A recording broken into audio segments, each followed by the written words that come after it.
शव्वाल के रोजे। रमजान और ईद गुजरने के बाद शव्वाल के महीने में 6 रोजे रखने का एहतमाम करें। हजरत अबू अय्यूब अंसारी से रिवायत है कि बेशक रसूलुल्लाह सल्लल्लाहु अलैहि वसल्लम ने फरमाया, जो शख्स रमजान के रोजे रखकर शव्वाल के महीने में 6 रोजे रखे उसे उम्र भर के रोजों का सवाब मिलता रहता है, गोया आपने सारा साल रोजे रखे। एक नेकी 10 के बराबर होती है।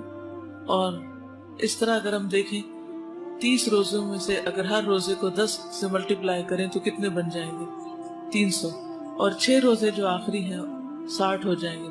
साल में कितने दिन होते हैं? तो गोया आप सारे साल रोजे से रहे। अमूमन हम रमजान के सारे रख लेते हैं लेकिन शव्वाल में फिर सुस्ती हो जाती, तो आपने पहले से ही नियत कर लेनी है और प्लान भी कर लेना कि कब रखने, ताकि उस टाइम को आप फिर और चीजों से फारिग रखें। एक और